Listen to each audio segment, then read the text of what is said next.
ಮಾಡೋದಕ್ಕೆ ಕಾರಣ ಏನಂತ ಹೇಳಿದ್ರೆ, ನಾವೆಲ್ಲರೂ ಕೂಡ ಮೊದಲು ರಾಜವಂಶಗಳಿಂದ ಆಳ್ವಿಕೆ ಮಾಡಿಸ್ಕೊಂತಿದ್ದವರು, ನಾವೆಲ್ಲರೂ ಕೂಡ ಶೂದ್ರರು ಅಂತ ಕನ್ಸಿಡರ್ ಮಾಡಿದವರು.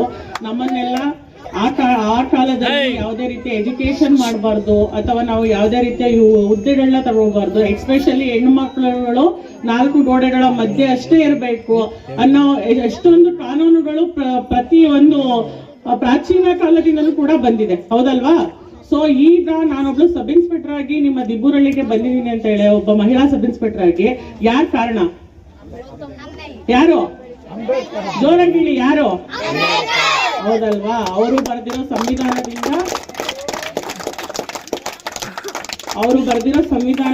ನಾನು ಒಬ್ಬ ಸಬ್ ಇನ್ಸ್ಪೆಕ್ಟರ್ ಆಗಿ ನಿಮ್ಮ ಮುಂದೆ ಬಂದಿದ್ದೀನಿ. ಮೊದ್ಲೆಲ್ಲ ನಾವು ಹೆಣ್ಮಕ್ಳೆಲ್ಲ ಏನಾದ್ರು ಗೌರ್ಮೆಂಟ್ ಕೆಲಸ ತಗೊಳಕ್ ಆಗ್ತಾ ಇತ್ತಾ? ಮೊದ್ಲು ಬ್ರಿಟಿಷರ್ ಕಾಲದಲ್ಲಿ ನಾವೇನಾದ್ರೂ ಹೆಣ್ಮಕ್ಳಿಗೆ ಇಂಪಾರ್ಟೆನ್ಸ್ ಕೊಡ್ತಾ ಇದ್ರಾ? ರಾಜರ ಕಾಲದಲ್ಲಿ ಏನಾದ್ರು ಇಂಪಾರ್ಟೆನ್ಸ್ ಕೊಡ್ತಾ ಇದ್ರಾ? ಇಲ್ಲ ಅಂತ ಹೇಳಿದ್ರೆ ಈಗ ಬಂದಿದೆ ಅಂತ ಹೇಳಿದ್ರೆ ಬಾಬಾ ಸಾಹೇಬರು ತುಂಬಾ ಕಷ್ಟಪಟ್ಟು ನಮಗೋಸ್ಕರ ಭಾರತ ಸಂವಿಧಾನ ಬರೆದಿರೋದ್ರಿಂದ ನಮಗೆ ಈ ಅನುಕೂಲಗಳು ಸಿಕ್ಕಿದೆ. ನಿಮ್ಗೆಲ್ಲ ಎಜುಕೇಶನ್ ಸಿಕ್ಕಿದೆ. ನೀವುಗಳೆಲ್ಲರೂ ಕೂಡ ಯಾವುದೋ ಒಂದು ಮನೆಯಲ್ಲಿ ಕೂಲಿ ಕೆಲಸ ಮಾಡದೆ ಅಥವಾ ಜೀತದಾಳರಾಗಿ ಬದುಕದೆ ನಿಮ್ಮದೇ ಆದಂತಹ ಒಂದು ಮನೆಯಲ್ಲಿ ನೀವು ಕೂಡ ಕೆಲಸ ತಗೊಳ್ಳೋ ತರ, ನಾವು ಕೂಡ ಕೆಲಸ ತಗೊಳ್ಳೋ ತರ ಮಾಡಿರೋದು ಬಾಬಾ ಸಾಹೇಬ್ ಅಂಬೇಡ್ಕರ್ ಅವರು. ಅವರನ್ನು ನಾವು ಜೀವನ ಪರ್ಯಂತ ಶತಶತಮಾನಗಳ ಮುಂದೆ ಕೂಡ ನಾವು ಅವ್ರನ್ನ ತುಂಬಾ ನೆನೆಸ್ಕೋಬೇಕು, ಅವ್ರಿಗೆ ಚಿರಋಣಿಯಾಗಿರಬೇಕು. ಮತ್ತು ಅವ್ರು ಬರೆದಿರೋ ಸಂವಿಧಾನಕ್ಕೆ ನಾವೆಲ್ಲರೂ ಕೂಡ ರೆಸ್ಪೆಕ್ಟ್ ಕೊಡಬೇಕು.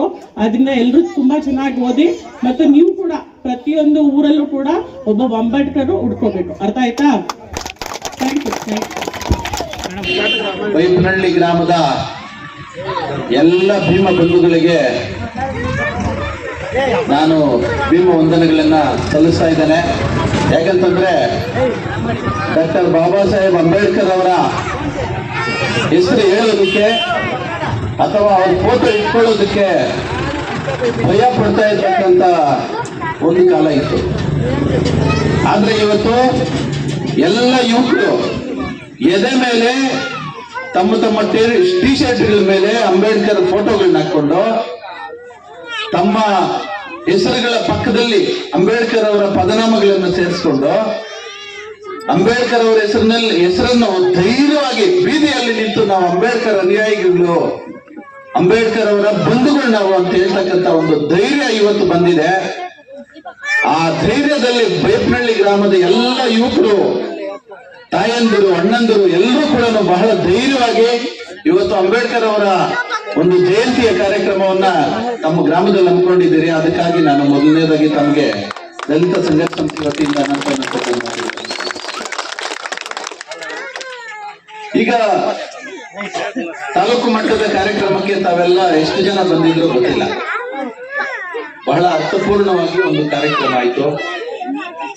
ಅಲ್ಲಿ ಸಾಕಷ್ಟು ವಿಚಾರಗಳನ್ನ ಹಿರಿಯರು, ದಲಿತ ಹಿರಿಯರು ಎಲ್ಲ ಹನುಮಂತಯ್ಯನವರು, ಆಮೇಲೆ ಬಾಬು ಜಗಜೀವನರಾಮ್ ಬಗ್ಗೆ ನಮ್ಮ ದಲಿತ ಹಿರಿಯ ಮಹಿಳೆ ಆಗಿರ್ತಕ್ಕಂಥ ವೆಂಕಟನಾರಾಯಣಮ್ಮ, ನಮ್ಮ ಗಡ್ಡ ವೆಂಕಟೇಶಣ್ಣವರ ಧರ್ಮಪತ್ನಿಯಾದ ವೆಂಕಟನಾರಾಯಣಮ್ಮ ಅವರು ಬಹಳ ಸೊಗಸಾಗಿ ಮಾತನಾಡ್ತಾರೆ. ಗೆಳೆಯರೆ, ಇವತ್ತು ನಾನು ಆಗ್ಲೇ ಬಂದೆ. ನಾನು ಡಿ.ಎಂ. ವೆಂಕಟೇಶಣ್ಣ, ನಮ್ಮ ತಾಲೂಕು ಸಂಘಟನಾ ಸಂಚಾಲಕರು ಡಿ.ಎಂ. ವೆಂಕಟೇಶಣ್ಣವರು ಕೂಡ ಇವತ್ತು ನಮ್ಮ ಜೊತೆಗೆ ಬಂದಿದ್ದಾರೆ. ನಮ್ಮ ಬೈಪನಹಳ್ಳಿ ನಮ್ಮ ಗುರುಮೂರ್ತಿ ಅವರು, ನಮ್ಮ ಸ್ನೇಹಿತರು, ನಿನ್ನೆ 3 ದಿನದಲ್ಲಿ ಕಾಲ್ ಮಾಡಿ ಹೇಳಿದ್ರು ನಂಗೆ ಈ ತರ ಬರಬೇಕು ಅಂತ. ಇನ್ನೂ 2-3 ಕಾರ್ಯಕ್ರಮ ಇದೆ, ಮುಕ್ತಿ ಆಗಲ್ಲ ಅಂತಂದಾಗ ಇಲ್ಲ ಸ್ವಲ್ಪ ಬೇಗನೆ ಮಾಡ್ತೀವಿ, ಬಂದು ಹೋಗಿ ಅಂತ ಹೇಳಿದ್ರು. ಹಾಗಾಗಿ ಬಂದಿದ್ದೀವಿ. ಆಗ್ಲೇ ನಮ್ಮ ಇಲ್ಲಿ ಯಾರು ನಮ್ಮ ತಾಯಿ ಒಬ್ರು ಇಲ್ಲಿ ಮಾತನಾಡ್ತಾ ಇದ್ರು, ದೇವ್ರ ನಿಂಗೆ ಎತ್ಕಾಲಿದ ಅಂತ ಇದ್ರು. ಇವ್ರು ಯಾರ ದೇವ್ರ ಹೇಳ್ತಾ ಇದ್ರು, ನಮ್ ಡಿ.ಎಂ. ವೆಂಕಟೇಶನ್ ದೇವ್ರ ಮೆರವಣಿಗೆ ಇವತ್ತು ಇಟ್ಕೊಂಡವ್ರೆ ಅಂತ ಹೇಳ್ತಾ ಇದ್ರು. ನೋಡಿ, ಇವತ್ತು ದೇವರನ್ನ ನಾವು ಮೆರವಣಿಗೆ ಮಾಡ್ತೀವಿ ಭುಜದ ಮೇಲೆ ಹೊತ್ಕೊಂಡು. ಆಮೇಲೆ ನಾವೇ ಒಂದು ದೇವಸ್ಥಾನ ಕಟ್ಕೊಂಡಿದ್ದೀವಿ, ಅದ್ರೊಳಗೆ ಹೋಗ್ತೀವಿ, ಪೂಜಾರಿನೂ ನಾವೇ ಆಗಿದ್ದೀವಿ, ಪೂಜೆನೂ ನಾವೇ ಮಾಡ್ತೀವಿ. ಆ ದೇವರು ನಿಮ್ಗೆ ಏನ್ ಕೊಟ್ಟಿದ್ದಾನ ಇಲ್ವೋ ಗೊತ್ತಿಲ್ಲ, ಬಟ್ ಆ ದೇವಸ್ಥಾನ ಕಟ್ಲಿಕ್ಕೆ, ಆ ದೇವರನ್ನ ಮೆರವಣಿಗೆ ಮಾಡ್ಲಿಕ್ಕೆ, ಆ ದೇವರಿಗೆ ಪೂಜೆ ಮಾಡ್ಲಿಕ್ಕೆ ನಿಮ್ಗೆ ಶಕ್ತಿ ಕೊಟ್ಟಿದ್ದು ಡಾಕ್ಟರ್ ಬಾಬಾ ಸಾಹೇಬ್.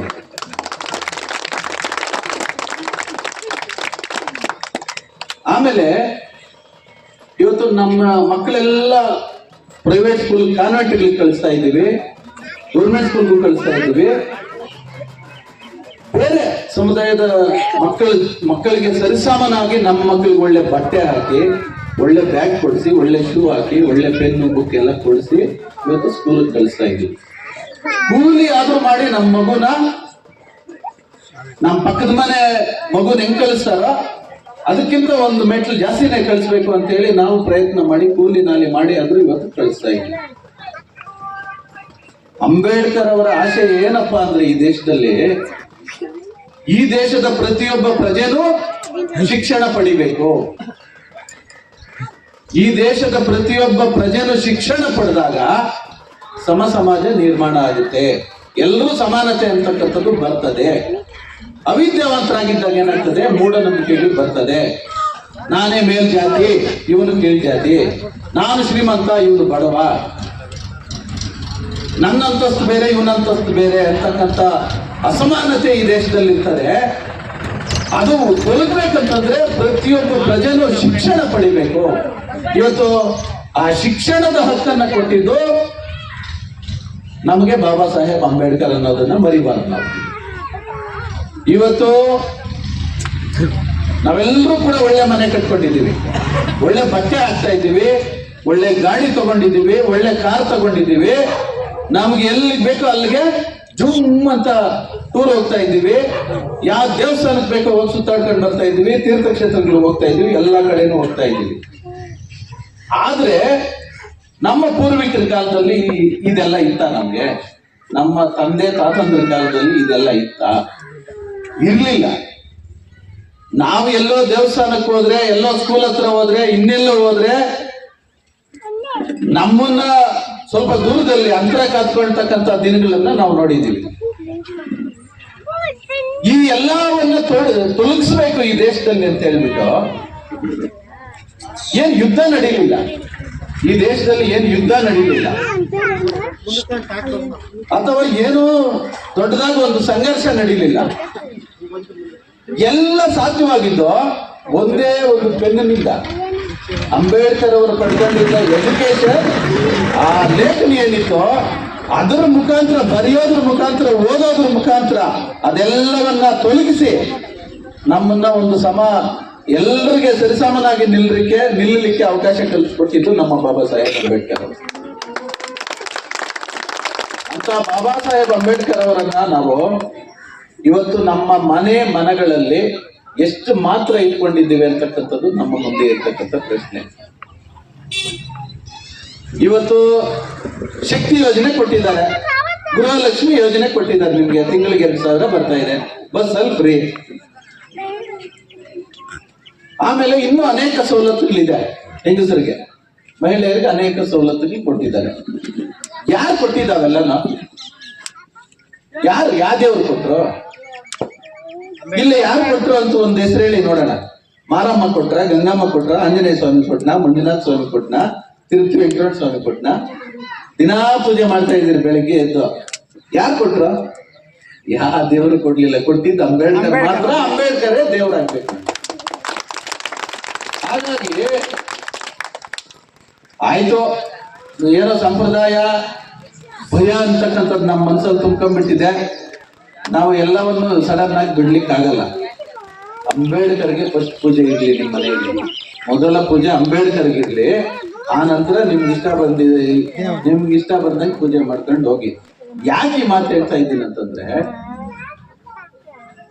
ಇಲ್ಲಿ ಎಷ್ಟು ಜನ ಮಹಿಳೆಯರು ವಿದ್ಯಾವಂತರು ಇದ್ದೀರೋ ಗೊತ್ತಿಲ್ಲ. ಯಾರಾದ್ರೂ ವಿದ್ಯಾವಂತರು ಇದ್ದೀರಾ? BA, SSLC, PLC ಮಾಡಿರ್ತಕ್ಕಂಥ ವಿದ್ಯಾವಂತರು ಇದ್ದೀರಾ?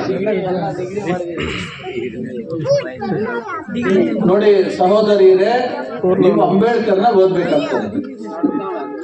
ಅಂಬೇಡ್ಕರ್ ಅವರ ವಿಚಾರಗಳನ್ನ, ಅಂಬೇಡ್ಕರ್ ಅವರನ್ನ ಓದ್ಬೇಕಾಗ್ತದೆ. ಯಾಕಂತಂದ್ರೆ ನಿಮಗೋಸ್ಕರ, ಮಹಿಳೆಯರಿಗೋಸ್ಕರ, ಮಹಿಳೆಯರ ಹಕ್ಕುಗಳಿಗೋಸ್ಕರ ಈ ದೇಶದಲ್ಲಿ ದೊಡ್ಡ ತ್ಯಾಗವನ್ನ ಮಾಡಿರ್ತಕ್ಕಂಥ ಯಾರಾದ್ರೂ ಒಬ್ಬ ವ್ಯಕ್ತಿ ಇದ್ರೆ ಅದು ಬಾಬಾ ಸಾಹೇಬ್ ಅಂಬೇಡ್ಕರ್. 1952ರಲ್ಲಿ ಈ ದೇಶದ ಪ್ರಥಮ ಕಾನೂನು ಮಂತ್ರಿ ಆದಾಗ ಅಂಬೇಡ್ಕರ್ ಅವರ ತಲೆಯಲ್ಲಿ ಒಂದು ವಿಚಾರ ಬರ್ತದೆ. ಈ ದೇಶದ ಮಹಿಳೆಯರಿಗೆ ಆಸ್ತಿಯಲ್ಲಿ ಪಾಲ್ಪಡಿಸ್ಬೇಕು ನಾನು. ಶಿಕ್ಷಣದಲ್ಲಿ ಅವರಿಗೆ ಸರಿಸಮಾನವಾದ ಹಕ್ಕನ್ನ ಕೊಡಿಸ್ಬೇಕು, ಶಿಕ್ಷಣದ ಹಕ್ಕನ್ನ ಕೊಡಿಸ್ಬೇಕು. ರಾಜಕೀಯದಲ್ಲಿ ಅವರಿಗೆ ಮೀಸಲಾತಿಯನ್ನ ಕೊಡಿಸ್ಬೇಕು.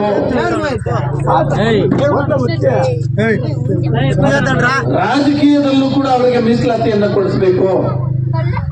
ಮಹಿಳೆಯರು ದೈಹಿಕವಾಗಿ ದುರ್ಬಲರಾಗಿರೋದ್ರಿಂದ ಅವರು ದುಡಿತಕ್ಕಂತ ಫ್ಯಾಕ್ಟರಿಗಳಲ್ಲಿ ಅವರಿಗೆ ವಿನಾಯಿತಿಯನ್ನ ಕೊಡಿಸ್ಬೇಕು. ಅವರು ಈ ದೇಶದ ಅತ್ಯುನ್ನತ ಅಧಿಕಾರ ಏನಿದೆ ಅದನ್ನ ಪಡಿಬೇಕು.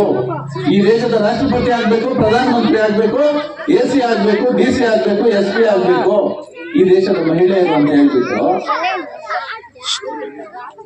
ಹಿಂದೂ ಕೋಡ್ ಬಿಲ್ ಅಂತಕ್ಕಂತ ಒಂದು ವಿಧೇಯಕ ಅಂದ್ರೆ ಒಂದು ಕಾಯ್ದೆಯನ್ನ ತರಲಿಕ್ಕೆ ಅವರು ಈ ದೇಶದ ಕಾನೂನು ಮಂತ್ರಿ ಆಗಿದ್ದಾಗ ಪಾರ್ಲಿಮೆಂಟ್ಗೆ ಒಂದು ಕಾಯ್ದೆಯನ್ನ ಸಿದ್ಧಪಡಿಸ್ಕೊಂಡು ಹೋಗ್ತಾರೆ. ಹೋದಂತ ಸಂದರ್ಭದಲ್ಲಿ ಈ ದೇಶದ ಮನುವಾದಿ ವ್ಯವಸ್ಥೆ, ಪುರುಷ ಪ್ರಧಾನ ವ್ಯವಸ್ಥೆ, ಎಸ್ಪೆಷಲಿ ಮನುವಾದಿ ಪುರುಷರು ಇಲ್ಲ ಹೆಂಗಸರಿಗೆ ನಮಗ್ ಸರಿಸಮಾನವಾದ ಹಕ್ಕು ಕೊಡ್ಲಿಕ್ಕೆ ಸಾಧ್ಯನೇ ಇಲ್ಲ, ಅವರಿಗೆ ರಾಜ್ಯಾಧಿಕಾರ ಕೊಡಬಾರದು, ರಾಜಕೀಯ ಅಧಿಕಾರ ಕೊಡಬಾರದು, ಅವರಿಗೆ ಶಿಕ್ಷಣ ಕೊಡಬಾರ್ದು, ಅವ್ರಿಗೆ ಆಸ್ತಿಯಲ್ಲಿ ಪಾಲು ಕೊಡಬಾರ್ದು, ಅವ್ರಿಗೆ ಉದ್ಯೋಗನೂ ಕೊಡಬಾರ್ದು. ಯಾಕಂತಂದ್ರೆ ಅವ್ರು ನಮ್ಗಿಂತ ವೀಕ್, ದುರ್ಬಲರವರು, ನಮ್ಗಿಂತ ಕೆಳಗಿನವರು, ಅವ್ರಿಗೆ ಯಾವುದೇ ಕಾರಣಕ್ಕೂ ಕೊಡಬಾರ್ದು. ಈ ವಿಧೇಯಕವನ್ನ ನಾವು ಸಂಸತ್ನಲ್ಲಿ ಮಂಡಿಸಲಿಕ್ಕೆ ಅವಕಾಶ ಕೊಡೋದೇ ಇಲ್ಲ ಅಂತ 72 ಸಲ ಅಂಬೇಡ್ಕರ್ ವಿರುದ್ಧ ಸ್ಟ್ರೈಕ್ ಮಾಡ್ತಾರೆ. 72 ಸಲ ಅಂಬೇಡ್ಕರ್ ವಿರುದ್ಧ ಪಾರ್ಲಿಮೆಂಟ್ ಮುಂದೆ ಸ್ಟ್ರೈಕ್ ಮಾಡ್ತಾರೆ. ಆವಾಗ ಆವತ್ತಿನ ಪ್ರಧಾನಮಂತ್ರಿ ನಮ್ಮ ನೆಹರು, ಜವಾಹರ್ಲಾಲ್ ನೆಹರು ಇರ್ತಾರೆ. ಅವ್ರ ಹತ್ರ ಸಮಾಲೋಚನೆ ಮಾಡ್ತಾರೆ ಅಂಬೇಡ್ಕರ್ ಅವರು. ಪ್ರಧಾನಮಂತ್ರಿಗಳೇ ನೆಹರು ಅವರೇ, ಯಾಕೆ ಹೆಂಗಸ್ರೇ ಮನುಷ್ಯರಲ್ವಾ? ಅವ್ರು ನಮ್ಮ ತಾಯಂದ್ರಲ್ವಾ, ನಮ್ಮ ಅಕ್ಕಂದ್ರಲ್ವಾ, ನಮ್ಮ ತಂಗಿ ಅಂದ್ರಲ್ವಾ, ನಮ್ಮ ಮಕ್ಕಳಲ್ವಾ? ಅವ್ರಿಗೆ ಯಾಕೆ ನಮಗ್ ಸರಿಸಮಾನವಾದ ಹಕ್ಕನ್ನ ಕೊಡಬಾರ್ದು? ಯಾಕೆ ಇವರೆಲ್ಲ ಸ್ಟ್ರೈಕ್ ಮಾಡ್ತಾ ಇದ್ದಾರೆ? ನೀವು ಇದನ್ನ ಮಾತಾಡ್ಬೇಕಲ್ಲ ಅಂತ ಹೇಳಿದಾಗ ನೆಹರು ಒಂದು ರಾಜಕೀಯ ಕಾರಣ, ಅಂಬೇಡ್ಕರ್ ಅವರೇ ನೀವು ತಂದಿರ್ತಕ್ಕಂಥ ಕಾಯ್ದೆ ಬಹಳ ಒಳ್ಳೆಯದು, ಈ ಒಂದು ಕಾಯ್ದೆ ಜಾರಿ ಮಾಡ್ಲಿಕ್ಕೆ ನಮ್ಗೆ ಯಾವುದೇ ಅಭ್ಯಂತರ ಇಲ್ಲ, ನನ್ನ ಸಹಮತ ಸಂಪೂರ್ಣ ಇದೆ. ಆದರೆ ಇವತ್ತು ನಾನು ಈ ಕಾಯ್ದೆಯನ್ನು ಏನಾದ್ರೂ ನಿಮ್ಗೆ ಬೆಂಬಲವಾಗಿ ನಿಂತಿದ್ರೆ ಇವರೆಲ್ಲ ರಾಜೀನಾಮೆ ಕೊಟ್ಟು ನನ್ನ ಪ್ರಧಾನಮಂತ್ರಿ ಸ್ಥಾನದಿಂದ ಕೆಳಗಿಳಿಸ್ತಾರೆ, ಆವಾಗ ನನ್ನ ಅಧಿಕಾರ ಕಳ್ಕೊಳ್ಬೇಕಾಗ್ತದೆ. ಹಂಗಾಗಿ ದಯವಿಟ್ಟು ನೀವು ಇದನ್ನ ಸ್ವಲ್ಪ ದಿನ ವಾಪಸ್ ತಗೊಳ್ಳಿ, ಮಂಡಿಸಕ್ ಹೋಗ್ಬೇಡಿ ಅಂತ ಹೇಳ್ತಾರೆ. ಅಂಬೇಡ್ಕರ್ ನಗ್ನಗ್ತಾ ಹೇಳ್ತಾರೆ, ನೋಡಿ ನೆಹರು ಅವರೇ, ನಾನು ಈ ದೇಶದ ಕಾನೂನು ಮಂತ್ರಿ, ನನ್ನ ಪದವಿಗೆ ನಾನು ನ್ಯಾಯವನ್ನ ದೊರಕಿಸ್ಕೊಳ್ದೇ ಇದ್ದರೆ ನಾನು ಈ ಸ್ಥಾನದಲ್ಲಿ ಮುಂದುವರೆದು ಅರ್ಥ ಇಲ್ಲ, ಮುಂದುವರಿಯಲಿಕ್ಕೆ ಯೋಗ್ಯನಲ್ಲ. ಹಾಗಾಗಿ ಈ ದೇಶದ ನನ್ನ ಸಹೋದರ ಸಹೋದರಿಯರಿಗೆ ಅಂದ್ರೆ ಮಹಿಳೆಯರಿಗೆ నిಮಗೆ ఆడోళ్ళకి మాకి ఈక్వల్ గా మాకు సరిసమానమైన హక్కులు ఇప్పించేకి నా చేతులకు కాలేదు అనిందానికి నేను నా పదవికి ఇప్పటి రాజీనామా ఇస్తానని ఎడమ చేతిలో ఎత్తి పడేస్తాను రాజీనామా. ఇడీ వరల్డ్ ఇడీ ప్రపంచంలో మా పక్కలో ఉండే మా జతలో ఉండే ఆడబిడ్డలకు న్యాయం ఇచ్చే కాలేదంటే నాకు ఈ పదవి వద్దు అని రాజీనామా ఇచ్చిండే ఒక మనిషి ఎవరైనా ఉంటే ఇడీ ప్రపంచంలో అది బాబాసాహెబ్ అంబేద్కర్ ఒకే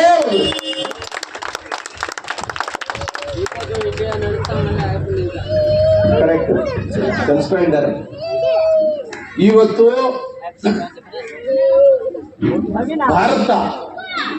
ಭಾರತ ದೇಶ ನಡೀತಾ ಇರ್ತಕ್ಕಂಥದ್ದು ಡಾಕ್ಟರ್ ಬಾಬಾ ಸಾಹೇಬ್ ಅಂಬೇಡ್ಕರ್ ಅವರು ಬರೆದಿರ್ತಕ್ಕಂಥ ಸಂವಿಧಾನದಿಂದ ಅವರು ಕೊಟ್ಟಿರ್ತಕ್ಕಂಥ ಕೊಡುಗೆಯಿಂದ. ಆಮೇಲೆ ಮುಂದುವರೆದು ಇವತ್ತು ವಿದೇಶಗಳಲ್ಲಿ ಇವತ್ತು ಏಪ್ರಿಲ್ 14ನೇ ತಾರೀಕನ್ನ ಅಮೆರಿಕ ಇರ್ಬೋದು, ಇಂಗ್ಲೆಂಡ್ ಇರ್ಬೋದು, ಇಟಲಿ ಇರ್ಬೋದು, ಕೆನಡಾ ಇರ್ಬೋದು, ಅಲ್ಲೆಲ್ಲಾನು ಕೂಡ ದೊಡ್ಡ ಹಬ್ಬದ ರೀತಿಯಲ್ಲಿ ಈ ಒಂದು ಆಚರಣೆಯನ್ನ ಮಾಡ್ತಾರೆ. ಇವತ್ತು ನಾವು ಮಾಡ್ತಾ ಇದ್ದೀವಿ. ಆದ್ರೆ ಯಾವ ರೀತಿ ಮಾಡ್ಬೇಕಂತಂದ್ರೆ, ನಾವು ದೀಪಾವಳಿ ಮಾಡ್ತೀವಿ ನಮ್ಮ ಮನೆಯಲ್ಲಿ, ಯುಗಾದಿ ಮಾಡ್ತೀವಿ, ಇನ್ಯಾವುದೋ ಹಬ್ಬ ಮಾಡ್ತೀವಿ. ಹೆಂಗ್ ಮಾಡ್ತೀವಿ ಅಂದ್ರೆ ನಮ್ಮ ಮನೆ ಸಾರಿಸಿ ಇಲ್ಲ ಪೇಂಟ್ ಹೊಡಿಸಿ ಒಳ್ಳೆ ಅಡಿಗೆ ಮಾಡಿ ಹೊಸ ಬಟ್ಟೆ ತಗೊಂಡ್ಬಂದು ಯಾವುದೋ ಒಂದು ರೀತಿಯಲ್ಲಿ ಆಚರಣೆ ಮಾಡ್ತೀವಲ್ಲ, ಆ ರೀತಿಯಲ್ಲಿ ಅಂಬೇಡ್ಕರ್ ಹಬ್ಬವನ್ನ, ಅಂಬೇಡ್ಕರ್ ಜಯಂತಿಯನ್ನ ಪ್ರತಿ ಮನೆಯಲ್ಲೂ ಕೂಡ ಆಚರಣೆ ಮಾಡಿದಾಗ ನಾವು ಅಂಬೇಡ್ಕರ್ ಅವರಿಗೆ ನಿಜವಾದ ಗೌರವವನ್ನ ಸಲ್ಲಿಸ್ತಕ್ಕಂತೆ ಆಗ್ತದೆ. ಇಲ್ಲ ಅಂತಂದ್ರೆ ಎಲ್ಲೋ ನಾವು ಮನೆಯಲ್ಲಿ ಬೇರೆ, ಆಚೆ ಬಂದು ಅಂಬೇಡ್ಕರ್, ನಮ್ಮ ಮನೆಯಲ್ಲಿ ಆಚರಣೆ ಬೇರೆ, ಅಂಬೇಡ್ಕರ್ನ ಇಲ್ಲಿ ಮಾತ್ರ ಜೈ ಅನ್ಬಿಟ್ಟು ಮನೆಗೆ ಹೋಗ್ತೀವಿ ಅಂತಂದ್ರೆ ಅದು ಆಗಲ್ಲ. ಅದು ಅಂಬೇಡ್ಕರ್ ಕೊಡ್ತಕ್ಕಂಥ ನಿಜವಾದ ಗೌರವ ಅಲ್ಲ. ಹಂಗಾಗಿ ಇವತ್ತಿನಿಂದ ನಾವು ಬದಲಾಗಬೇಕಾಗಿದೆ. ಈ ಹಬ್ಬವನ್ನ ಮನೆಗೂ ತಗೊಂಡೋಗ್ಬೇಕು. ಪ್ರತಿ ಮನೆಯಲ್ಲೂ ಅಂಬೇಡ್ಕರ್ ಜಯಂತಿಯನ್ನ ಮಾಡಬೇಕು. ಬೆಳಿಗ್ಗೆ ಎದ್ದು ಶುಭ್ರವಾಗಿ ಸ್ನಾನ ಮಾಡಿ ಒಳ್ಳೆ ಬಟ್ಟೆ ಹಾಕಿ ಮನೆ ಎಲ್ಲ ಕ್ಲೀನ್ ಮಾಡಿ ಅಂಬೇಡ್ಕರ್ ಫೋಟೋ ಇಟ್ಟು ಅಂಬೇಡ್ಕರ್ ಫೋಟೋ ಪೂಜೆ ಸಲ್ಲಿಸಿ ಒಳ್ಳೆ ಅಡಿಗೆ ಮಾಡಿ ತಿಂದು ಆಮೇಲೆ ನಾವು ಬಂದು ಆಚೆ ಬಂದು ಅಂಬೇಡ್ಕರ್ ವಿಚಾರಗಳನ್ನ ತಿಳ್ಕೊಂಡು ಅಂಬೇಡ್ಕರ್ ವಿಚಾರಗಳನ್ನ ಬೇರೆಯವರಿಗೆ ತಿಳಿಸಿದಾಗ ಮಾತ್ರ ನಾವು ಬಾಬಾ ಸಾಹೇಬ್ ಅಂಬೇಡ್ಕರ್ ಅವರ ಋಣವನ್ನ ತೀರಿಸಲಿಕ್ಕೆ ಕನಿಷ್ಠ ಪ್ರಯತ್ನ ಮಾಡಿದಂಗೆ ಆಗ್ತದೆ.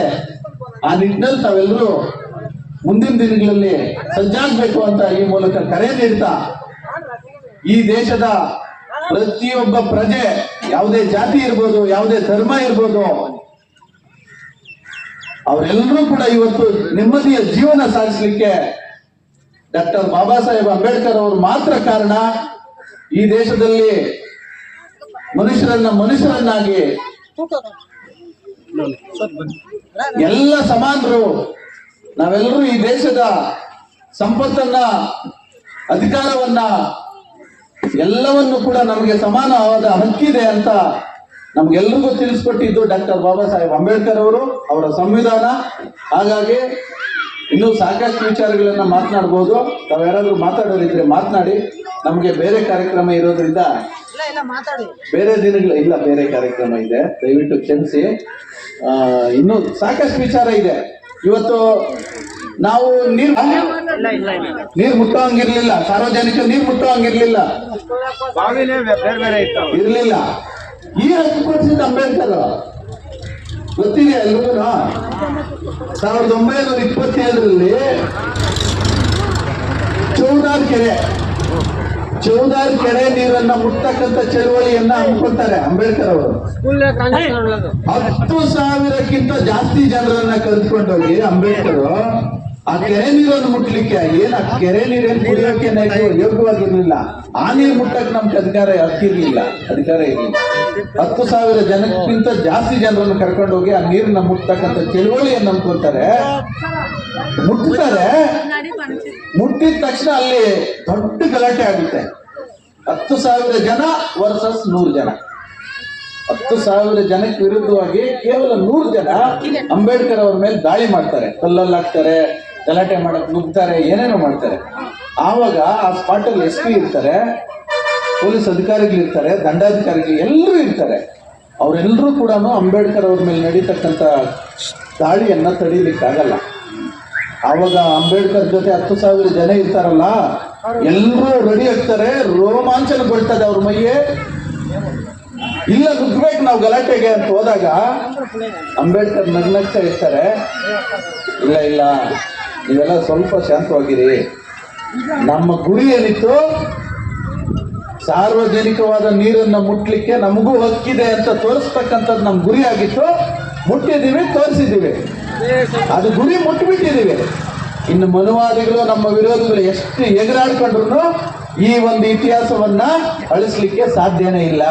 ಹಂಗಾಗಿ ನಾವು ಗುರಿ ಮುಟ್ಟಿದ್ದೀವಿ. ನಾಳೆಯಿಂದ ನನ್ನ ಜನ, ನೀವೆಲ್ಲರೂ ಕೂಡ ಈ ದೇಶದಲ್ಲಿ ಇರ್ತಕ್ಕಂಥ ಶೋಷಿತರು ಎಲ್ಲರೂ ಕೂಡ ಈ ಹಕ್ಕನ್ನ ಪಡ್ಕೊಂಡಿದ್ದಾರೆ ಅಂತಕ್ಕಂಥ ಭಾವನೆಯನ್ನ ನಾವು ಇಟ್ಕೊಂಡು ಯಾರ ಮೇಲೂ ಗಲಾಟೆ ಮಾಡಬಾರ್ದು ಅಂತ ಹೇಳ್ಬಿಟ್ಟು ಹಿಂಸೆಯನ್ನ ತಡೀತಾರೆ. ಈ ದೇಶದಲ್ಲಿ ನಿಜವಾಗ್ಲೂ ಯಾರಿಗಾದ್ರೂ ಅಹಿಂಸಾವಾದಿ ಅಂತ ಬಿರುದು ಕೊಟ್ಟಿದ್ರೆ ಅದು ಬಾಬಾ ಸಾಹೇಬ್ ಅಂಬೇಡ್ಕರ್ ಅವರಿಗೆ ಕೊಡಬೇಕಾಗಿತ್ತು. ಆವತ್ತಿನ ಮನುವಾದಿಗಳು ಅದನ್ನ ಕುತಂತ್ರ ಮಾಡಿ ಅಂಬೇಡ್ಕರ್ ಅವರಿಗೆ ಸಲ್ಲಬೇಕಾಗಿದ್ದಂತ ಗೌರವವನ್ನು ತಡೆ ಹಿಡಿದಿದ್ದಾರೆ. ಆದ್ರೆ ಇವತ್ತೇನಾಗಿದೆ, ವಿಶ್ವಸಂಸ್ಥೆ ವರದಿ ಕೊಟ್ಟಿದೆ ಏನಂತ, ಇಡೀ ಪ್ರಪಂಚದಲ್ಲಿ ಒಂದು ದಿನದಲ್ಲಿ ಯಾರ ಹೆಸರು ಜಾಸ್ತಿ ಮಾತಾಡ್ತಾರೆ ಜನ, ಯಾರ ಹೆಸರು ಆಂಜನೇಯ ಸ್ವಾಮಿದ, ಇಲ್ಲ ನರೇಂದ್ರ ಮೋದಿದ, ಇಲ್ಲ ಟ್ರಂಪ್ದ, ಇಲ್ಲ ಅವನ್ಯಾರ ಸಿನ್ಪಿಂಗ್, ಅವನ್ಯಾರ ಚೀನಾದವನು, ಅವನ್ಯಾರ ದಕ್ಷಿಣ ಕೊರಿಯಾನೋ ಯಾರೋ ಅವನೊಬ್ಬ ಇದ್ದಾನೆ, ಕಿಮ್ ಜಾಂಗ್, ಅವನ್ ಯಾರೋ ಇದ್ದಾನೆ ಪ್ರಧಾನಮಂತ್ರಿ, ಅವನ ಎಲ್ಲ ಅಂಬಾನಿನ ಇಡೀ ಪ್ರಪಂಚದಲ್ಲಿ ಶ್ರೀಮಂತನಾಗಿರ್ತಕ್ಕಂಥ ವ್ಯಕ್ತಿ ಯಾರು, ಅವನ ಹೆಸರು ಏನಾದ್ರು ಬಿಲ್ ಗೇಟ್ಸ್ ಹೆಸರು ಹೇಳ್ತಾವ್ರ ಅಂತ ಒಂದು ಸಮೀಕ್ಷೆ ನಡೆಸ್ತದೆ. ಆವಾಗ ಆ ಸಮೀಕ್ಷೆ ಏನ್ ಹೇಳ್ತದಂದ್ರೆ, ಒಂದು ದಿನದಲ್ಲಿ ಜಾಸ್ತಿ ಜನರ ಬಾಯಲ್ಲಿ ಬರ್ತಾ ಇರ್ತಕ್ಕಂಥ ಒಂದೇ ಒಂದು ಪದ ಜೈ ಭೀಮ್. ಜೈ ಭೀಮ್ ಅನ್ನೋದು ಜಾಸ್ತಿ ಜನರ ಹೆಸರಲ್ಲಿ ಬರ್ತಾ ಇದೆ. ಏನಪ್ಪ ಅಂಬೇಡ್ಕರ್ ಅವ್ರ ಸಂಪತ್ತು ಎಷ್ಟಿತ್ತು, ಎಷ್ಟು ಕೋಟಿ ಇತ್ತು, ಎಷ್ಟು ಕೋಟಿ ಇತ್ತು ಅವ್ರ ಮನೆಯಲ್ಲಿ? ಬಡತನ, ಬಡವರು ಅವರು. ಏನ ಅವರು ದೇಶದ ಪ್ರಧಾನಮಂತ್ರಿನ, ಇಲ್ಲ ದೊಡ್ಡ ಬಿಸ್ನೆಸ್ ಮ್ಯಾನ, ಇಲ್ಲ ಜಾತಿಯಲ್ಲೇನು ದೊಡ್ಡ ಜಾತಿ ಅವನ ಅಂಬೇಡ್ಕರ್? ಇಲ್ವಲ್ಲ. ಯಾರು ಇಲ್ಲದೆ ಇದ್ರು ಕೂಡ ಅವರು ಮಾಡಿರ್ತಕ್ಕಂಥ ಕೆಲಸ ಇದೆಯಲ್ಲ, ನಮ್ಮನ್ನೆಲ್ಲ ಎಲ್ರಿಗೂ ಸರಿಸಮಾನಾಗಿ ತಗೊಂಡ್ಬಂದು ನಿಲ್ಸ್ಬಿಟ್ಟು ಹೋಗಿದಾರಲ್ಲ, ಹೋರಾಟದ ರಥವನ್ನು ಎಳ್ಕೊಂಡ್ಬಂದು ನಮ್ಮ ಕೈಯಲ್ಲಿ ಕೊಟ್ಟು ಹೋಗಿದಾರಲ್ಲ, ಅವರ ಸಾಧನೆ ಇವತ್ತು ವಿಶ್ವಸಂಸ್ಥೆಯ ವರದಿ ಹೇಳಿದೆ. ಜೈ ಭೀಮ್ ಅಂತಕ್ಕಂಥ ಹೆಸರು ಪ್ರಪಂಚದಲ್ಲಿ ದೊಡ್ಡ ಚಾಲ್ತಿಯಲ್ಲಿದೆ ಅಂತ ಹೇಳ್ತಾರೆ. ಹಂಗಾಗಿ ಇವತ್ತು ಅಂಬೇಡ್ಕರ್ ನಮ್ಗೆ ಎಲ್ಲ ಕೊಟ್ಟೋಗಿದ್ದಾರೆ. ಎಲ್ಲ ಕೊಟ್ಟಿರ್ತಕ್ಕಂಥದ್ದು ಅಂಬೇಡ್ಕರ್. ಅಂಬೇಡ್ಕರ್ ಅವ್ರ ಋಣನ ನಾವು ಈ ಜನ್ಮದಲ್ಲ, ಎಷ್ಟು ಜನ್ಮಗಳು ಬಂದರೂ ತೀರ್ಸಕ್ ಸಾಧ್ಯನೇ ಇಲ್ಲ. ಎಷ್ಟು ಜನ್ಮ ಬಂದರೂ ತೀರ್ಸಕ್ ಸಾಧ್ಯ ಇಲ್ಲ. ಕನಿಷ್ಠ ಪ್ರಯತ್ನ ಮಾಡ್ಬೇಕು ನಾವು. ಯಾವ ರೀತಿ ಪ್ರಯತ್ನ ಮಾಡ್ಬೇಕಂದ್ರೆ, ಅವರ ತತ್ವಗಳು, ಅವರ ಸಿದ್ಧಾಂತಗಳು, ಅವರ ಆದರ್ಶಗಳೇನಿದೆ ಅದನ್ನೆಲ್ಲನೂ ನಮ್ಮ ಜೀವನದಲ್ಲಿ ಅಳವಡಿಸ್ಕೊಬೇಕು. ನಮ್ಮ ಜೀವನದಲ್ಲಿ ಅಳವಡಿಸ್ಕೊಂಡು ಅದನ್ನ ನಾವು 4 ಜನರಿಗೆ ತಿಳಿಸಿದಾಗ, ಅವ್ರಿಗೂ ಅಳವಡಿಸ್ಕೊಳ್ಳೋ ರೀತಿಯಲ್ಲಿ ಮಾಡಿದಾಗ ನಾವು ಅವರ ಋಣವನ್ನ ಕನಿಷ್ಠ ಪ್ರಯತ್ನ ಮಾಡ್ದಂಗೆ ಆಗ್ತದೆ.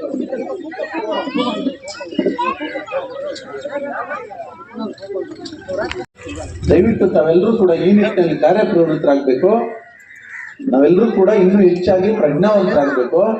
ಬರೀ ಅಂಬೇಡ್ಕರ್ ಜಯಂತಿ ದಿನ ಅಂಬೇಡ್ಕರ್ ಒಂದು ಹಾರ ಹಾಕ್ಬಿಟ್ಟು ಮೆಣತ್ ಬತ್ತೆ ಹಾಕ್ಬಿಟ್ಟು ಜೈ ಭೀಮ್ ಜೈ ಅಂಬೇಡ್ಕರ್ ಅಂದ್ಬಿಟ್ಟು ಹೋದ್ರೆ ಸಾಲದು. ಇವತ್ತು ಅಂಬೇಡ್ಕರ್ ಅವರ ಸಿದ್ಧಾಂತಕ್ಕೆ ಕೊಳ್ಳಿ ಇಡ್ಲಿಕ್ಕೆ ಒಂದು ದೊಡ್ಡ ಕುತಂತ್ರ ನಡೀತಾ ಇದೆ ಈ ದೇಶದಲ್ಲಿ. ಅಂತ ಸಂದರ್ಭದಲ್ಲಿ ನಾವೆಲ್ಲರೂ ಕೂಡ ಕೈಗೆ ಕೈ ಜೋಡಿಸಿ, ಭುಜಕ್ಕೆ ಭುಜ ಜೋಡಿಸಿ ಹೋರಾಟ ಮಾಡುವ ಮೂಲಕ ಅವರ ಸಿದ್ಧಾಂತಕ್ಕೆ ವಿರುದ್ಧವಾಗಿ ನಡೀತಕ್ಕಂಥವ್ರನ್ನ ಹಿಮ್ಮೆಟ್ಟಿಸಿ ಓಡಿಸ್ಬೇಕಾಗ್ತದೆ. ಓಟ್ ಹಕ್ಕು ಕೊಟ್ಟೋಗಿದ್ದಾರೆ ಅಂಬೇಡ್ಕರ್, ಸಾಮಾನ್ಯವಾಗಿ ಕೊಟ್ಟೋಗ್ಲಿಲ್ಲ. ಓಟ್ ಹಕ್ಕು ಪಡೀಲಿಕ್ಕೆ ಎಷ್ಟು ಪರಿಶ್ರಮ ಇದೆ ಅಂತಕ್ಕಂಥದ್ದನ್ನ ತಿಳ್ಕೊಬೇಕಾಗ್ತದೆ ನಾವೆಲ್ಲಾನು. ಒಂದ್ ಕಡೆ ಮಕ್ಕಳು ಸಾಯ್ತಾ ಇದ್ದಾರೆ, ಒಂದ್ ಕಡೆ ಹೆಂಡತಿ ಅನಾರೋಗ್ಯ. ಎಲ್ಲರೂ ನಮ್ಮ ಮಕ್ಕಳಿಗೆ ಏನ್ ಮಾಡ್ಬೇಕು, ನಮ್ಮ ಮರಿಗಳಿಗೆ ಏನ್ ಮಾಡ್ಬೇಕು ಅಂತ ಎಲ್ಲ ಆಸ್ತಿ ಅಂತಸ್ತುಗಳು ಮಾಡ್ತಾ ಇದ್ರೆ, ಅಂಬೇಡ್ಕರ್ ನಾನು ಈ ದೇಶದ ಜನಕ್ಕೆ ಏನ್ ಮಾಡ್ಬೇಕು, ಈ ದೇಶದಲ್ಲಿ ಇರ್ತಕ್ಕಂಥ ನನ್ನ ಎಲ್ಲ ಜನಕ್ಕೆ ನಾನು ಏನ್ ಮಾಡ್ಬೇಕು ಅಂತ ಹೋರಾಟ ಮಾಡ್ತಾ ಇದ್ರು. ಇವರು ನಮ್ಮ ಈ ದೇಶದ ಗಣ್ಯ ವ್ಯಕ್ತಿಗಳು ಯಾರೋ ಅಂಬೇಡ್ಕರ್ ಅವ್ರನ್ನ ಒಂದ್ಸಲ ಮೀಟ್ ಮಾಡಕ್ ಹೋಗ್ತಾರೆ. ವಿದೇಶದಿಂದ ಬಂದಿರ್ತಾರೆ. ಈ ದೇಶದಲ್ಲಿ ಸ್ವಾತಂತ್ರ್ಯಕ್ಕಾಗಿ ಹೋರಾಟ ಮಾಡ್ತಾ ಇರ್ತಕ್ಕಂಥ ಗಣ್ಯ ವ್ಯಕ್ತಿಗಳು ಈ ಸಂದರ್ಭದಲ್ಲಿ ಏನ್ ಮಾಡ್ತಾ ಇದ್ದಾರೆ ನೋಡೋಣ ಅಂತ ಹೋಗ್ತಾರೆ. ಎಲ್ರು ಮನೆಗೂ ಹೋಗ್ತಾರೆ, ಅವರೆಲ್ಲ ಮಲಗಿರ್ತಾರೆ. ಅಂಬೇಡ್ಕರ್ ಮನೆಗೆ ಹೋಗ್ತಾರೆ, ಎದ್ದು ಓದ್ತಾ ಇರ್ತಾರೆ. ಆಶ್ಚರ್ಯ ಆಗ್ಬಿಡ್ತದೆ ಅವ್ರಿಗೆ. ಏನಪ್ಪ ನಿದ್ದೆ ಟೈಮಲ್ಲಿ ಅಂಬೇಡ್ಕರ್ ಒಬ್ಬರು ಓದ್ತಾವ್ರೆ ಹೇಳ್ತಾರೆ. ಅಂಬೇಡ್ಕರ್ ಜಿ ಎಲ್ಲ ಮಲಗಿದ್ದಾರೆ, ಇದು ನಿದ್ದೆ ಟೈಮು, ನಾವು ಹಾಗೆ ನೋಡೋಣ ಅಂತ ಪರೀಕ್ಷೆ ಮಾಡೋಣ ಅಂತ ಬಂದ್ವಿ, ನೀವ್ಯಾಕೆ ಇನ್ನೂ ಎದ್ದಿದ್ದೀರಾ? ನಿಜವಾಗ್ಲೂ ರೀ, ನಾವು ಅಂಬೇಡ್ಕರ್ ನಿಜವಾಗ್ಲೂ ಅರ್ಥ ಮಾಡ್ಕೊಂಡ್ರೆ ಪ್ರತಿದಿನ ಅಳ್ಬೇಕಾಗ್ತದೆ. ಹೇಳ್ತಾರೆ ಅಂಬೇಡ್ಕರ್, ನೋಡಿ ಮಲಗಿರ್ತಕ್ಕಂಥ ಎಲ್ಲ ಸಮುದಾಯದವರು ಜಾಗೃತಿ ಆಗ್ಬಿಟ್ಟಿದ್ದಾರೆ. ಎಲ್ಲ ಏನೇನ್ ಬೇಕೆಲ್ಲ ಅನುಭವಿಸ್ತಾ ಇದ್ದಾರೆ ಅಧಿಕಾರ. ಏನು ಇಲ್ಲದೆ ಇರ್ತಕ್ಕಂಥ ನನ್ನ ಜನ ಪಾಪ ನೆಮ್ಮದಿಯಾಗಿ ನಿದ್ದೆ ಮಾಡ್ಲಿಕ್ಕೆ ಸಾಧ್ಯ ಆಗ್ತಾ ಇಲ್ಲ. ಹಾಗಾಗಿ ನನ್ನ ಜನರನ್ನ ಜಾಗೃತಿಗೊಳಿಸ್ಬೇಕಂತಂದ್ರೆ ಮೊದಲು ನಾನು ಜಾಗೃತಿ ಆಗ್ಬೇಕು. ಅದಕ್ಕಾಗಿ ನಾನು ಎದ್ದು ಇನ್ನು ಓದ್ತಾ ಇದ್ದೀನಿ. ನನ್ನ ಜನಕ್ಕೆ ತಿಳುವಳಿಕೆ ಕೊಡ್ಬೇಕಂದ್ರೆ ನಾನು ನನ್ನ ನಿದ್ದೆಯನ್ನ ತ್ಯಾಗ ಮಾಡ್ಬೇಕಾಗ್ತದೆ ಅಂತಕ್ಕಂಥ ಮಾತನ್ನು ಹೇಳ್ತಾರೆ. ಮಗನ ವಿದ್ಯಾಭ್ಯಾಸಕ್ಕೆ ತ್ಯಾಗ ಮಾಡಲಿಲ್ಲ, ಒಂದು ಮನೆ ಕಟ್ಟಲಿಕ್ಕೆ ತ್ಯಾಗ ಮಾಡ್ಲಿಲ್ಲ ಅಂಬೇಡ್ಕರ್. ಒಂದು ರಾಜ್ಯ ಅಧಿಕಾರ ಪಡೀಲಿಕ್ಕೆ ತ್ಯಾಗ ಮಾಡ್ಲಿಲ್ಲ. ಇನ್ನೆಲ್ಲೋ ಮದುವೆ ಮಾಡ್ಲಿಕ್ಕೆ ನನ್ನ ಮಗನಿಗೊಂದು ಒಳ್ಳೆ ಚೌಲ್ಟ್ರಿನಲ್ಲಿ ಮದುವೆ ಮಾಡ್ಬೇಕು ಅಂತ ಹೇಳ್ಬಿಟ್ಟು ತ್ಯಾಗ ಮಾಡ್ಲಿಲ್ಲ. ಸ್ವಂತಕ್ಕೇನು ತ್ಯಾಗ ಮಾಡಿಲ್ಲ. ಎಲ್ಲ ಈ ದೇಶದಲ್ಲಿರ್ತಕ್ಕಂಥ ದಲಿತರು, ಶೋಷಿತರು, ಹಿಂದುಳಿದ ವರ್ಗದವರು ಇವ್ರ ಮೇಲಕ್ಕೆ ಬರ್ಬೇಕಪ್ಪ, ಇವ್ರ ಮೇಲಕ್ಕೆ ತಗೊಂಡ್ಬರ್ಬೇಕು ಅಂತ ಇಡೀ ತನ್ನ ಜೀವಮಾನವನ್ನೇ ತ್ಯಾಗ ಮಾಡಿದ್ರು ಅಂಬೇಡ್ಕರ್. ಓಟು ಅಂತೂ 1930ರಲ್ಲಿ ನಮ್ಗೆ ಓಟ್ ಹಾಕಿ ಕೊಡಿ, ಭಾರತದಲ್ಲಿ ಪ್ರತಿಯೊಬ್ಬರಿಗೆ ಓಟ್ ಹಾಕಿ ಕೊಡಿ ಅಂತ 3 ಜನಕ್ಕೆ ಮಾತ್ರ ಇತ್ತು. ತೆರಿಗೆ ಕಟ್ಟೋರಿಗೆ, ಪದವೀಧರರಿಗೆ,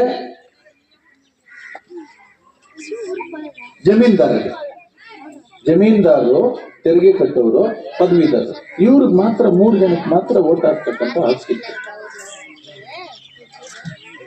ಇಲ್ಲ ದುಂಡು ಮೇಜಿನ ಪರಿಷತ್ನಲ್ಲಿ ಅಂಬೇಡ್ಕರ್ ಮಾತಾಡ್ತಾರೆ, ನಮ್ಮ ದೇಶದಲ್ಲಿ 18 ವರ್ಷ ತುಂಬಿದ ಮೇಲೆ ಎಲ್ರಿಗೂ ಸ್ವಲ್ಪ ಬುದ್ಧಿ ಬಂದಿರುತ್ತೆ, ಎಲ್ರಿಗೂ ಓಟ್ ಹಾಕೊಡಿ ಅಂತ. ಕೆಲವ್ರು ಹೇಳ್ತಾರೆ ಇಲ್ಲ ಓಟ್ ಹಾಕೋದು ಭಾರಿ ಕಷ್ಟ, ಅದು ವಿದ್ಯಾವಂತರು ಮಾತ್ರ ಹಾಕೋದಕ್ಕೆ ಸಾಧ್ಯ, ವಿತ್ ಎಜುಕೇಟೆಡ್ಸ್ ಮಾತ್ರ ಕೊಡಬೇಕು ಅಂತ ಹೇಳ್ತಾರೆ. ಅಂಬೇಡ್ಕರ್ ವಾದ ಮಾಡ್ತಾರೆ, ಎಂತ ನಗ್ಬಾಟ್ಲ್ರಿ ನಿಮ್ದು, ವಿದ್ಯಾವಂತರಾಗ್ಬೇಕಂದ್ರೆ ನನ್ನವ್ರಿಗೆ ವಿದ್ಯೆನೇ ಕೊಟ್ಟಿಲ್ಲ ನೀವು, ಓದತಕ್ಕಂಥ ಅವಕಾಶನೇ ಕೊಟ್ಟಿಲ್ಲ ನೀವು, ಇವತ್ತಿಗೂ ಇಲ್ಲ. ಅದೇಂಗ್ರಿ ನನ್ನವ್ರು ವಿದ್ಯಾವಂತರಾಗಿ ಓಟ್ ಹಾಕೋಕ್ ಸಾಧ್ಯ? ಓಟ್ ಹಾಕ್ಲಿಕ್ಕೆ ಬೇಕಾಗಿರ್ತಕ್ಕಂಥ ಬುದ್ಧಿ ವಿದ್ಯೆ ಅಲ್ಲ.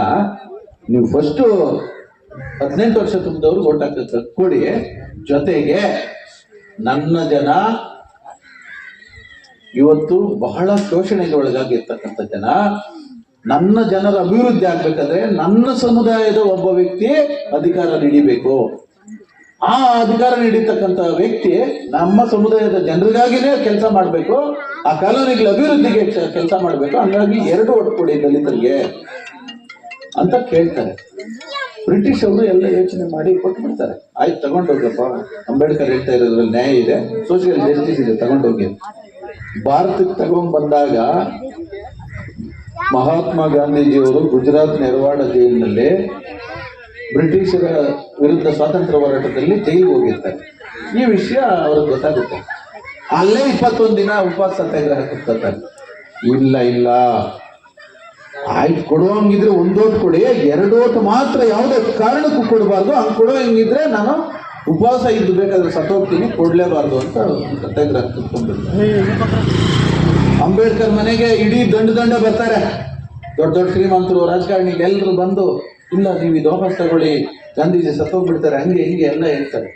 ಇಲ್ಲ ರೀ, ಇದು ನಾವು ಸಾಮಾಜಿಕವಾಗಿ ನ್ಯಾಯಕ್ಕೆ ಕೇಳಿರ್ತಕ್ಕಂಥ ಹಕ್ಕು ಕೊಟ್ಟಿದ್ದಾರೆ, ನಾವು ರಾಜಿ ಆಗೋ ಪ್ರಶ್ನೆ ಇಲ್ಲ.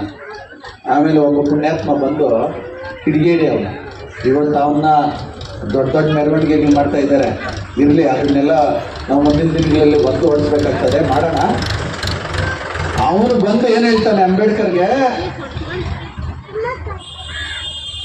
ಅದಕ್ಕಿಂತ ಮುಂಚೆ ಕಸ್ತೂರಬಾ ಬರ್ತಾರೆ, ಗಾಂಧೀಜಿಯವರು ಧರ್ಮಪತ್ನಿ ಕಸ್ತೂರಬಾ ಬಂದು ಸೆರಗೊಡ್ಡಿ, ಅಂಬೇಡ್ಕರ್ ಅಣ್ಣ ನೀವು ನನ್ನ ಅಣ್ಣ ಇದ್ದಂಗೆ, ನಾನು ನಿಮ್ಮ ತಂಗಿ, ನೀವೇನಾದ್ರೂ ಇದನ್ನ ವಾಪಸ್ ತಗೊಂಡಿಲ್ಲ ಅಂದ್ರೆ ಗಾಂಧೀಜಿ ಜೈಲಲ್ಲಿ ಸತ್ತೋಗ್ತಾರೆ, ನನ್ನ ಸೌಭಾಗ್ಯ ಹೋಗ್ತದೆ, ನಿಮ್ಮ ತಂಗಿಯ ಸೌಭಾಗ್ಯ ಹೋಗ್ಬಾರ್ದು, ನಿಮ್ಮ ತಂಗಿಗೆ ಸೌಭಾಗ್ಯವನ್ನು ಕರುಣಿಸಿ, ಮುತ್ತೈದೆತನವನ್ನ ಕರುಣಿಸ್ಬೇಕು ನೀವು ಅಂತೇಳಿ ಸೆರಗೊಟ್ಟು ಕೇಳಿದಾಗ ಅಂಬೇಡ್ಕರ್ ಬಹಳ ಸೊಗಸಾಗಿ ಹೇಳ್ತಾರೆ, ನೋಡಮ್ಮ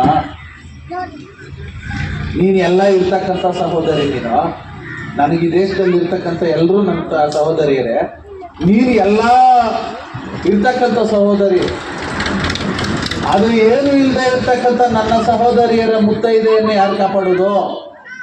ಏನೂ ಇಲ್ಲ, ಹಾಕಣಕ್ ಬಟ್ಟೆ ಇಲ್ಲ, ಮನೆ ಇಲ್ಲ, ವಿದ್ಯೆ ಇಲ್ಲ, ತಿನ್ನಕ್ ಊಟ ಇಲ್ಲ, ಆ ಸಹೋದರಿಯರ ಮುತ್ತೈದೆತನವನ್ನ ಯಾರು ಕಾಪಾಡೋದು?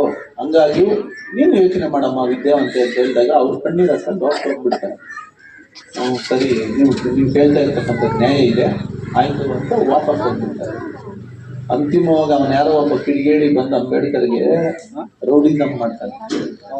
ಆಯ್ತಪ್ಪ, ನೀನು ಇದನ್ನ ತಗೊಂಡ್ ಬಂದಿದೆಯಲ್ಲ, ನೀನೇನಾದ್ರೂ ವಾಪಸ್ ತಗೊಂಡಿಲ್ಲ ಅಂದ್ರೆ, ಗಾಂಧೀಜಿಗೆ ಏನಾದ್ರೂ ಪ್ರಾಣಕ್ಕೆ ತೊಂದರೆ ಆದ್ರೆ, ನಾಳೆ ನೀನು ಯಾರಿಗೋಸ್ಕರ ಇದನ್ನ ತಂದಿದ್ಯಾ ಅವ್ರನ್ನೇ ಬೀದಿಗಳಲ್ಲಿ ಕತ್ತರಿಸ್ತೀವಿ, ಬೀದಿಗಳಲ್ಲೇ ನೀನ್ ಯಾರು ಹೆಣ್ಮಕ್ಳು ಹೇಳ್ತೀವಿ ಅವ್ರನ್ನೇ ರೇಪ್ ಮಾಡ್ತೀವಿ.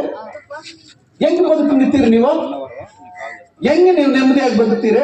ರಕ್ತದ ಕೋಡಿ ಹರಿಸ್ತೀವಿ ನೋಡ್ತೀಯ ಕಣ್ಣಲ್ಲಿ ನೀನು. ಅಂತ ಧಮಕಿ ಆಗ್ತಾರೆ. ಅಂಬೇಡ್ಕರ್ ರಾತ್ರಿ ಎಲ್ಲ ಕುತ್ಕೊಂಡು ಅಳ್ತಾರೆ, ಅರೆ ಇಷ್ಟು ಕಷ್ಟಪಟ್ಟು ನಾನು ಓಟ್ ತಗೊಂಡ್ಬಂದೆ, ಇವ್ರು ನೋಡಿದ್ರೆ ನಾಳೆ ಗಾಂಧೀಜಿಗೆ ಏನಾದ್ರು ಹೆಚ್ಚು ಕಮ್ಮಿ ಆದ್ರೆ ನಾಳೆ ಏನಪ್ಪಾ ನಮ್ಮ ಹೆಣ್ಮಕ್ಳನ್ನ ಮಾನಭಂಗ ಮಾಡ್ತೀವಿ ಅಂತ ಇದ್ದಾರೆ, ನನ್ನ ಜನರನ್ನೇ ಬೀದಿಯಲ್ಲಿ ಸತರಿಸಿ ರಕ್ತದ ಕೋಡಿ ಹರಿಸ್ತೀವಿ ಅಂತ ಇದ್ದಾರೆ, ನಾನು ಯಾರಿಗೋಸ್ಕರ ಏನ್ ಮಾಡೋದು ಅಂತ ಚಿಂತಾಕ್ರಾಂತರಾಗಿ ಬೆಳಿಗ್ಗೆಗೆ ರಾಜಿ ಆಗ್ತಾರೆ. ರಾಜಿ ಆಗಿದ್ದು ಕೋಟ್ಯಾಂತರ ರೂಪಾಯಿ ದುಡ್ಡುಗಲ್ಲ, ಯಾವುದೇ ಹುದ್ದೆಗೋಸ್ಕರ ಅಲ್ಲ, ಯಾವುದೇ ಆಮಿಷಕ್ಕಲ್ಲ. ರಾಜಿ ಆಗಿದ್ದು ಕೇವಲ ನನ್ನವರು ನಾಳೆ ದಿನ ತೊಂದರೆಗೆ ಒಳಗಾಗಬಾರ್ದು ಅಂತ ಹೇಳ್ಬಿಟ್ಟು ರಾಜಿಯಾಗಿ ಗಾಂಧೀಜಿಗೆ ಹೋಗಿ ಜ್ಯೂಸ್ ಕುಡಿಸಿ ಸತ್ಯಾಗ್ರಹವನ್ನು ಬಿಟ್ಟು ಪ್ರತ್ಯೇಕ ಮತದಾನದ ಹಕ್ಕನ್ನ ವಾಪಸ್ ಮಾಡ್ತಾರೆ. ಇವತ್ತು ಆ ಓಟನ್ನ ನಾವೇನ್ ಮಾಡ್ತಾ ಇದ್ದೀವಿ, ಆ ಮತದಾನವನ್ನ ಏನ್ ಮಾಡ್ತಾ ಇದ್ದೀವಿ ಅಂತಕ್ಕಂಥದ್ದು ನಮಗೆ ನಾವೇ ಪ್ರಶ್ನೆ ಹಾಕೋಬೇಕಾಗ್ತದೆ. ನಾವೆಲ್ಲರೂ ದಯವಿಟ್ಟು ಕೂಡ ಇದನ್ನ ಗಮನದಲ್ಲಿ ಇಟ್ಕೊಂಡು, ಅಂಬೇಡ್ಕರ್ ಎಷ್ಟು ಕಷ್ಟಪಟ್ಟಿದ್ದಾರೆ ಓಟ್ ತಗೊಂಡು ಬರೋದಕ್ಕೆ, ನಾವು ಓಟನ್ನು ಯಾವ ರೀತಿ ಪ್ರಯೋಗ ಮಾಡ್ಬೇಕು ಅಂತ ಹೇಳ್ಬಿಟ್ಟು ಇಟ್ಕೊಂಡು. ಇನ್ನೊಂದು ವಿಚಾರ, 1956 ಡಿಸೆಂಬರ್ 6ನೇ ತಾರೀಕು ಅಂಬೇಡ್ಕರ್ ಅವರು ಮೃತರಾಗ್ತಾರೆ. ಅವತ್ತಿನ ನೈಟ್ 5ನೇ ತಾರೀಕು ನೈಟ್ ಎಲ್ಲ ನಿದ್ದೆ ಬರಲ್ಲ, ಅವ್ರಿಗೆ ಕುತ್ಕೊಂಡು ಅಳ್ತಾ ಇರ್ತಾರೆ, ಕಣ್ಣೀರು ಸುರಿತಾನೆ ಇರ್ತದೆ. ಅವ್ರ ಆಪ್ತ ಸಹಾಯಕರತ್ತು ಇಲ್ಲಿ ಕುತ್ಕೊಂಡು ತೊಡೆ ಎಲ್ಲ ಒತ್ತಾ ಇರ್ತಾರೆ. ಅಪ್ಪಾಜಿ ಯಾಕೆ ನೀವು ಅಳ್ತಾ ಇದ್ದೀರಿ, ಏನ್ ನಿಮ್ ಕಷ್ಟ ಅಂತ ಹೇಳ್ತಾರೆ.